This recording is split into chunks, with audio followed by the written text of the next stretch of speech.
little yellow light. There it is. It's There it on. is. Hey, internet friends, Magic Brad here. I'm on location at Medea's Espresso and Juice Bar today. Instead of at my home office and world headquarters, I decided I didn't want to be tethered to the office, and I decided to get out. So that's what I'm doing. And we are continuing talking about meditation today, and I have my friend Damon Dickinson. Are you there, Damon? Good morning, Magic Brad. I am indeed. Yay! Today we're talking about what are the signs of progress on meditation. So, kind of like what we talked a little about yesterday, but this is like, what are those signs? What are those goalposts or those milestones or that feeling of the benchmarks, the feelings of progress when you're meditating? How do you know you're getting better? Yeah. Well, first thing that I would say is that we're actually starting to enjoy and look forward to our meditation time and period and practice. That's a really good sign. Then, similar to what we did mention yesterday, that we're feeling more centered, more present in our day-to-day and moment-to-moment experience, and just a deeper sense of peace about the circumstances in our lives. Can you hear me, Brad? Because I'm not getting any feedback that I can hear. Okay. Yes, it's kind of noisy in this juice bar, so I'm muting myself. Oh, got it. So maybe that's why I'm not hearing the feedback. Got it. Cool. Yeah. Gotcha.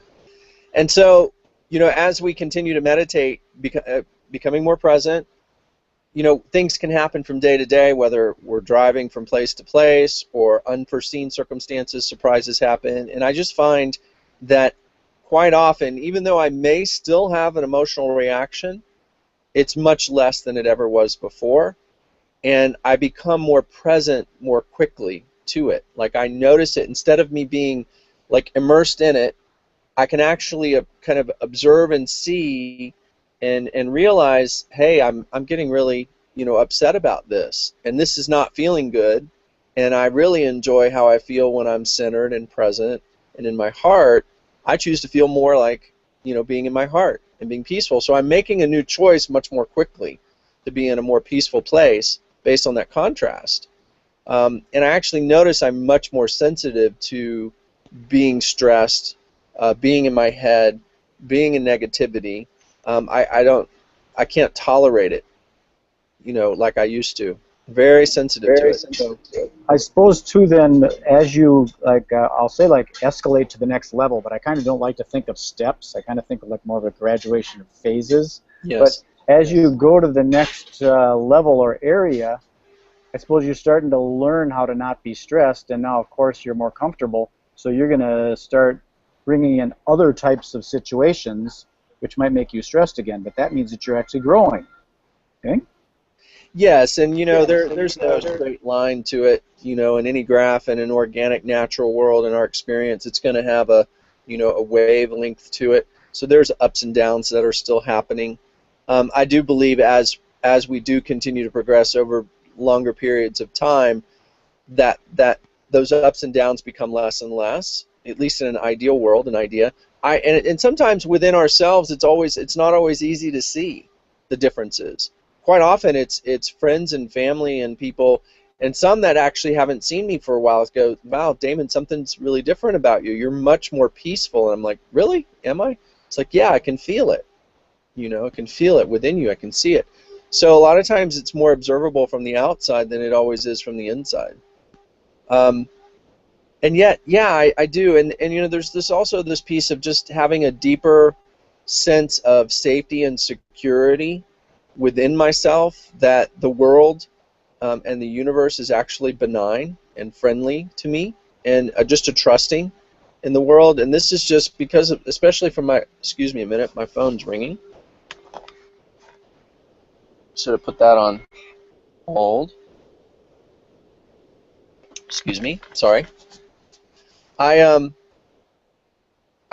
of my open heart practice and the heart-based practice is also developing a deeper, more intimate relationship with the Creator, the source of all life and love. And so as I continue to progress, I can tell by my heart's attitude towards the Creator and my understanding and the intimate connection that I have, how much I'm really loved and cared for.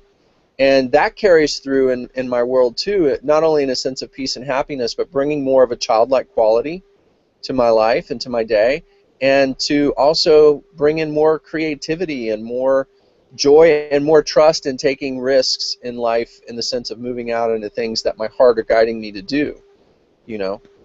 And so those are all big pieces of progressing, you know, that we're moving into the life that we choose, more consciousness. Is there like a charting type system or something that a person could use to see their progression? Because I know that sometimes you, again, if you don't measure it, you know, SMART goals and all that kind of thing, if you don't measure it, you might not really know if you're progressing, even though you are. I mean, that happens like we're both in the martial arts.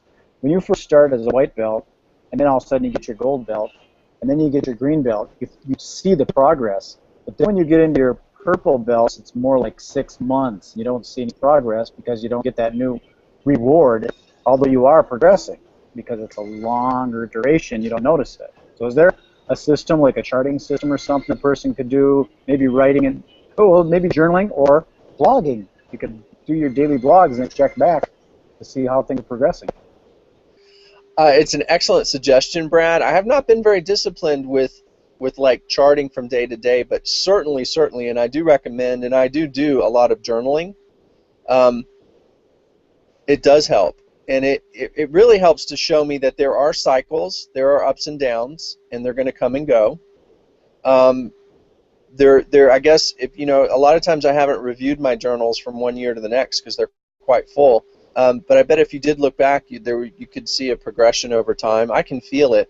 I think the simplest way, and one of the coaching techniques that I do use, and it's interesting that you're bringing this up, because this could be a chart or a tool that could be created, where you just, at the very top, you could check in and say, you know, on a scale of 1 to 10, my mental clarity today, or my mental, you know, is on, you know, you can scale it from 1 to 10, where 1 is terrible, you know, I'm just completely in negativity and I'm confused and overwhelmed, and 10 is I'm just like no thought whatsoever, you know, I'm just fully in my heart.